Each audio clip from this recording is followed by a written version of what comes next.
কি শুরু করেছেন আপনি? হ্যাঁ, এসব কি অবস্থা আপনার? কি ব্যাপার? চিৎকার কিসের? চেঁচামেচি কিসের? আমাকে জিজ্ঞেস না করে ওকে জিজ্ঞেস করো। বলেছিলে না খুব ভালো একটা ছেলে, এটা তো নমুনা। হ্যাঁ, দেখো রুমের মধ্যে কিভাবে হাফ প্যান্ট পরে আছে। এই, ওর ঘরেও হাফ প্যান্ট পরুক আর ছেঁড়া প্যান্ট পরুক, তোর সমস্যা কোথায়? তুই কেন এই ঘরের ভিতরে এসে উকি ঝুঁকি মারবি? ঠিকই তো আঙ্কেল, ও আমার রুমে কেন আসবে এগুলো দেখতে? আরে বাহ, এখন সব আমার দোষ হয়ে গেল তাই না? হ্যাঁ, শোনো বাবা, আমি তোমাকে বলে দিচ্ছি, ওর যদি এ বাড়িতে থাকতে হয় ভদ্রতা বজায় রেখে তারপর থাকবে, না তোকে থাকতে দিব না আমি। ও তোর চেয়ে ভদ্র আছে। ও আমার থেকে ভদ্র, এটার নমুনা তো দেখতেছি ভদ্রতার নমুনা। শোনো, তোমাকে না আমি বাসা থেকে তাড়িয়ে ইচ্ছা দেখো।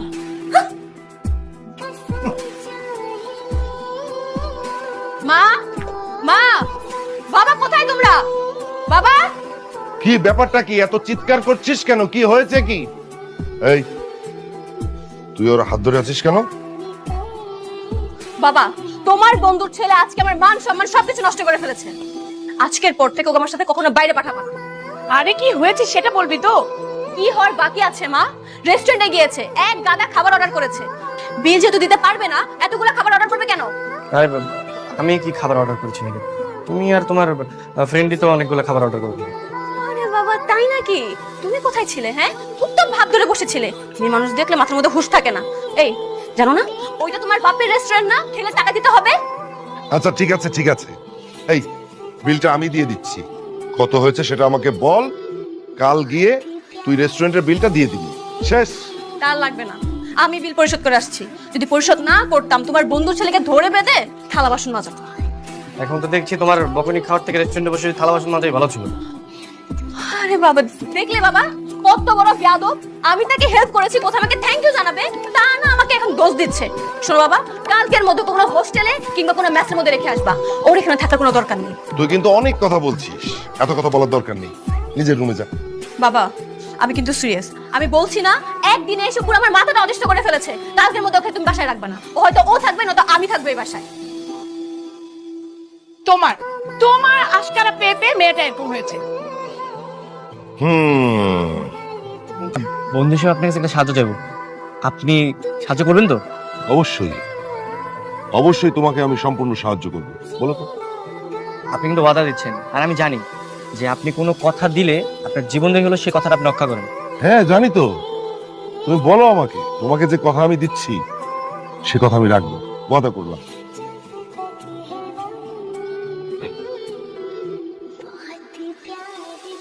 আঙ্কেল, আমি ঢাকায় আসলে চাকরির জন্য আসিনি, আমি একটা মেয়ের ভালোবাসার জন্য এসেছি। আরে তুমি এই কথাটা আগে বলবে না? মেয়েটা কে বলো? শোনো, তোমার আন্টির সঙ্গে তোমার বাবাই কিন্তু আমাকে প্রেমটা করিয়ে দিয়েছিল। এখন আমি যদি তোমার জন্য কিছু করতে পারি এই ব্যাপারে, তাহলে তোমার বাবার ঋণ কিছুটা হলেও শোধ হবে। বলো তো, বলো মেয়েটা কে বলো। আঙ্কেল, মেয়েটা দূরের কেউ না, আপনি চিনবেন, আপনারই মেয়ে যারা।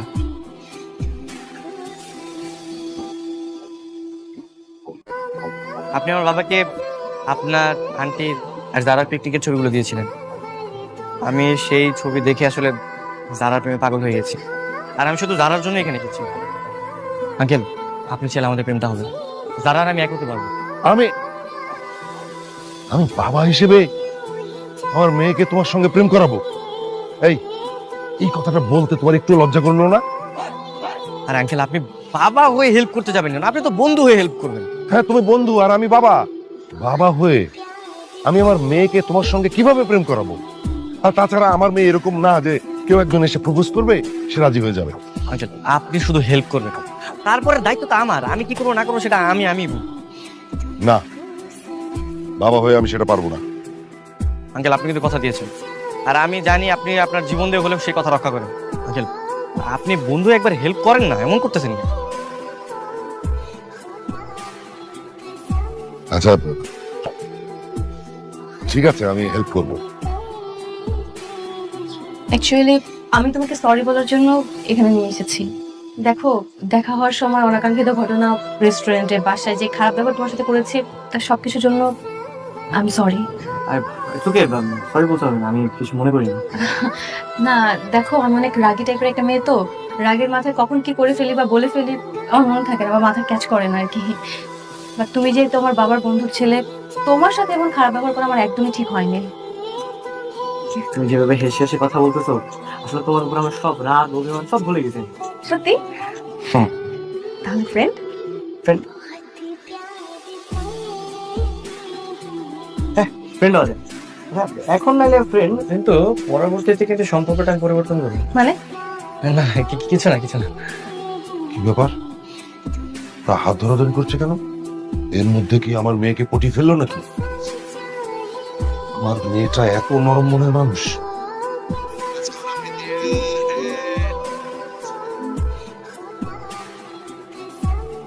হ্যালো, আঙ্কেল একটু ছাদে আসুন তো। এখন এত রাতে? আরে বন্ধু বললে রাত দিন সব সমান, আসুন একটু জলদি আসুন।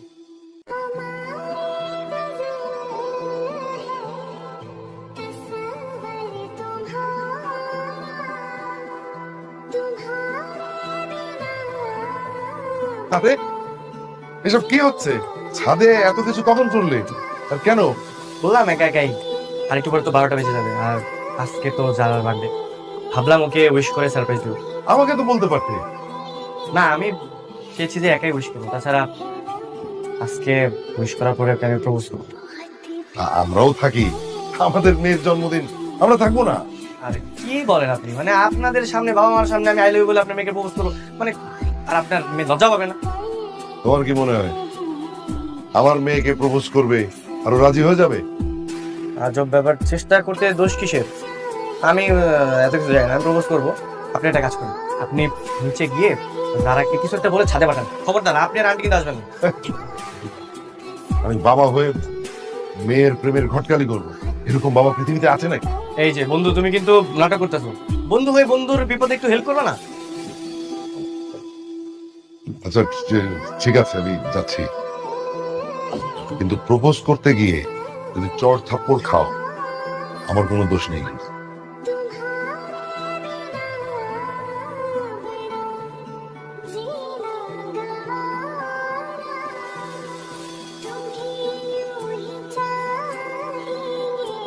সারাক্ষণ পড়াশোনা করিস, খারাপ লাগে না তোর? না বাবা, খারাপ কেন লাগবে? আমার ক্লাসের পরে শেষ করতে হবে না? ও,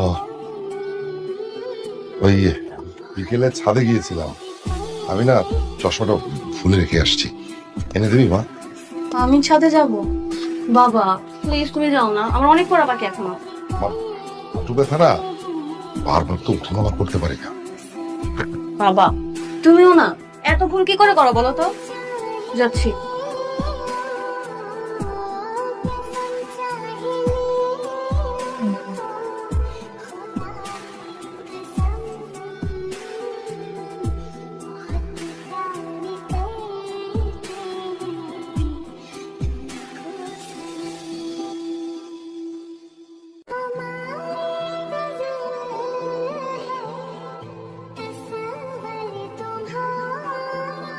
happy birthday to you, happy birthday to you, happy birthday to you Dara, happy birthday to you.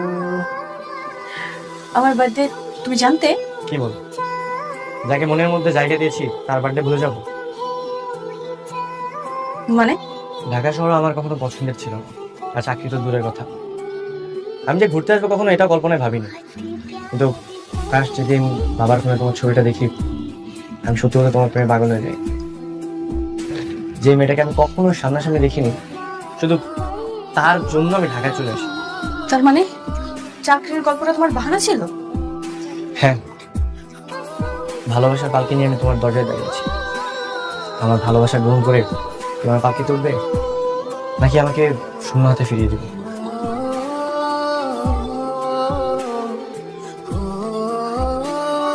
I love you.